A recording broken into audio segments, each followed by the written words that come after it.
Oh my god, I feel like an idiot. Maybe I actually am an idiot. So I was following The Witcher Path of Destiny for a while, and I did not really know what it was like other than it having nothing to do with Go On Board's earlier Witcher game. I wanted to make this video anyway, but I fell into the trap that I warned about in my Milked Dry video right here.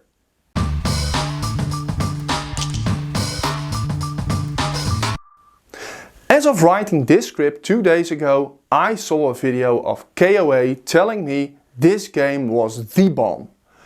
I was really interested in the game and I saw that there was a 24-hour freebie. So I instantly pushed the back button. What I said, saw KOA's video, that was a bit of an overstatement. I just saw his thumb. I know, that's fully my bad. And I seem to have great faith in KOA's judgment. Now of course, after pushing the back button, I completely checked the campaign page. And wouldn't you know it, after viewing it, I still had no idea what this game was about. Again, I see pictures of components and I see some game mechanics, but it still doesn't tell me how it all fits. I watched the Go On Board video that was a little bit better, but I still was left with so many questions. Then, and only then, did I really watch KOA's video and found out that The Witcher Path of Destiny was actually about. I am still backing The Witcher Path of Destiny, but I do have my concerns. And I'll share those with you right now. Okay, so let's start with something you don't often hear me say. The positives. What a great price for a standard pledge. €55 including VAT, excluding shipping. I get the game isn't that massive, but still, it's good to see that not every company wants to see the bottom of your wallet. For the deluxe edition it is €85 and the primary asset is the dual layer player boards. There are 10 miniatures included, though I don't really see the point of them. There are also 3 tail tuck-in boxes, which are a nice thing to have, but not a necessity. All in all, an increase of €30 for just dual layer boards is overkill. I like the fact that a game revolves around stories and that it isn't a campaign game. It also isn't really a scenario game either. It's really something of both.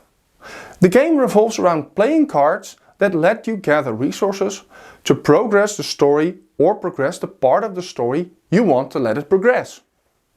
You are always bidding against the other players on what path the story will evolve into, while also trying to complete the objective as a party. The player who has the most points at the end of a play session is the winner. The base game comes with 3 main stories, and via the stretch goals more will be added. Let's continue to the grey and the part that I'm not so thrilled about. One reason why I'm not fully committed to fulfilling my pledge is my player group. I am not that sure that we are 100% excited to explore just a story without much depth in gameplay. Our experience with The King's Dilemma isn't something to write home about. The second reason is again my player group, where playing the optimal hand is always the way to go. So analysis paralysis is always lurking around the corner. This hampers the will to try and play with 5 players. That said, there are a number of Witcher fans in my gaming group, so I would guess that they would enjoy the storyline. I heard that the story follows the books closely, so the game isn't a fully made up story which enhances the experience. According to Go On Board, you want to play a story multiple times to see all the different endings. Here is one of my biggest concerns. Do you really want to do that? From what I've seen, the cards you have in the story deck are not all cards that are used for branching out the story. Some cards might only contain story text. This isn't necessarily a bad thing, but if you are thinking that you have a stack of 30 oversized cards, and you can make choices over all those cards, you might be wrong. This instantly hurts the replayability, because how many branching stories are there really?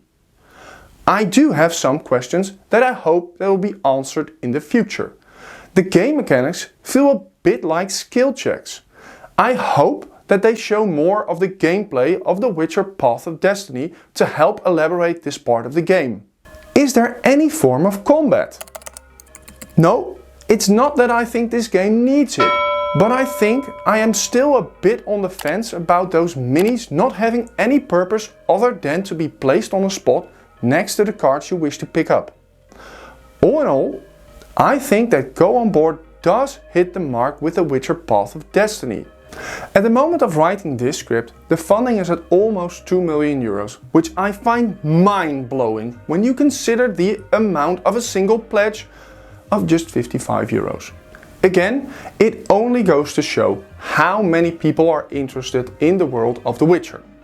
It does concern me a bit that with a game like this, so many people are on board.